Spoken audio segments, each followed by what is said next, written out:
बहुत छोटे शब्दों में कहना चाहते हैं कि आज स्थिति ऐसी आ गई है जो हिंदुस्तान के लिए, भारत के लिए प्रधानमंत्री जी को तीसरा बार प्रधानमंत्री बनना बहुत आवश्यक है और दृढ़ विश्वास है।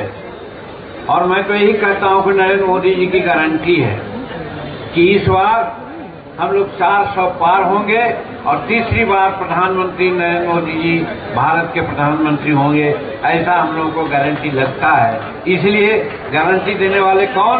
तो नरेंद्र भाई मोदी जी ने दिया है। विशेष लंबी बात न कह के सिर्फ यही कहना चाहते हैं कि जब से नरेंद्र मोदी जी भारत का कमान संभाले हैं, भारत हर दिशा में आगे बढ़ रहा है। अभी आपने देखा G20 की बैठक हुई, दर्जनों राष्ट्र के राष्ट्राध्यक्ष आए यहाँ और किस तरह समूचे विश्व के राष्ट्राध्यक्षों पर अपनी शान शौकत और विद्वता का उन्होंने परचम लहराने का काम किया। नरेंद्र भाई मोदी इसकी सबको सराहना करते हैं। तो एक उपलब्धि ये है कि आज तक G20 की बैठक में अध्यक्षता करने का मौका बहुत कम मिला था हिंदुस्तान को और नरेंद्र मोदी जी के सानिध्य में आज मिला।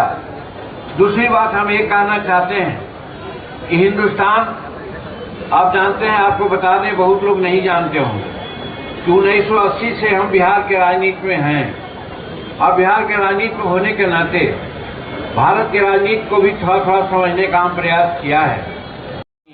इसलिए एक तरफ सशक्त हमारा नेतृत्व है और दूसरी तरफ नेतृत्वहीनता है। उन लोगों को कोई न नीति है और न नियत है। नीति कुछ नहीं है, सिर्फ और सिर्फ भारत के प्रधानमंत्री होना चाहते हैं। अरे भैया, भारत के प्रधानमंत्री पद का वैकेंसी होगी तब न होइएगा। यहाँ तो 24 क्या 30 तक मैं समझता हूँ कि भारत के प्रधानमंत्री का पद खाली नहीं है। नरेंद्र मोदी जी भारत के प्रधानमंत्री होंगे तो फिर आपको क्या कहना है? तो वैसी परिस्थिति में हम सिर्फ और सिर्फ नरेंद्र मोदी जी के बारे में कहना चाहेंगे कि आज सबल नेतृत्व में हम लोग हैं। हम लोगों को उनका हाथ मजबूत करना चाहिए और जो आज 30 तारीख को यहाँ पर मतदान होना है, उस दिन ये न कहिएगा कि सिर्फ कमल छाप है। अरे भाई, हम लोग एनडीए में हैं। ठीक ही मंगल पांडे जी कह रहे थे, हम लोग 6 पार्टनर हैं। इसी कमल में हमारा तीर भी है, इसी कमल में हमारा कड़ाही भी है, इसी कमल में हेलीकॉप्टर है और इसी कमल में गैस सिलेंडर भी है। कहने का मतलब, अगर कमल पर आप देते हैं तो ये चारों पांचों पर मुहर पड़ता है और सबको साथ देते हैं। इसलिए कमल पर यहाँ पर आप राजभूषण चौधरी को बटन दबा करके आप अगर आशीर्वाद दीजिएगा तो वो नरेंद्र मोदी जी में मजबूत होंगे। और हम लोगों ने भी वादा किया है, हमारे सारे नेता यहाँ पर बैठे हैं, वादा किया है। उन्होंने कहा है अब की बार 400 पार, तो हम लोगों ने भी कहा है कि अब की बार बिहार में 40 भी हम लोग हो जाएंगे, 40 का 40 होंगे। ये नारा के साथ हम लोग आज उतर रहे हैं। और इसमें एक बात और हम अनुसूचित जाति और जनजाति के लोगों को कहना चाहते हैं, ये हमारे तेजस्वी प्रसाद जी,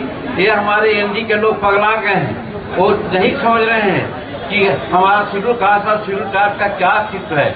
अभी जानते हैं जमुई में आज माता लगा करके, बहन लगा करके हमारे रामविलास पासवान जी और चिराग पासवान जी को गाली दिया है। ये गाली बर्दाश्त करने का चीज है। हम कहना चाहते हैं कि बिहार का कोई भी शेड्यूल कास्ट, दलित और आदिवासी जिसके नब्ज में हिंदू शेड्यूल कास्ट और शेड्यूल कास्ट का एक बूंद भी खून होगा तो इस बदला को निश्चित लेगा और वो लेगा 30 तारीख को कमल पर बटन दबा करके बदला लेगा। ये मैं आज आह्वान करना चाहता हूँ। और इन्हीं चंद शब्दों के साथ वैसे बिहार के मुख्यमंत्री के बारे में क्या कहना है, सब लोग बोले, हम विशेष नहीं करके सिर्फ यही कहेंगे कि डबल इंजन की सरकार है। और डबल इंजन की सरकार आपने देखा उत्तर प्रदेश में डबल इंजन की सरकार किस तरह से काम की, किस तरह से उत्तर प्रदेश आगे बढ़ा है, उसी प्रकार से बिहार में भी डबल इंजन की सरकार है। और इसको कंटिन्यू करना है। यदि कंटिन्यू करेगा तो बिहार आर्थिक दृष्टिकोण से, राजनीतिक दृष्टिकोण से, शैक्षिक दृष्टिकोण से आगे बढ़ेगा और नेतृत्व जो नीतीश कुमार का है वो हम लोग को बहुत अच्छा मिला है। इनके नेतृत्व में हम लोग बिहार को आगे बढ़ावेंगे। इसलिए डबल इंजन की सरकार बने, इसके लिए आप लोगों को भी कमल छाप पर 30 तारीख को बटन दबाना है और नरेंद्र मोदी जी को पुनः भारत का प्रधानमंत्री बनाने का संकल्प लेना है। इन्हीं जन शब्दों के साथ बहुत बहुत धन्यवाद, बहुत बहुत शुक्रिया।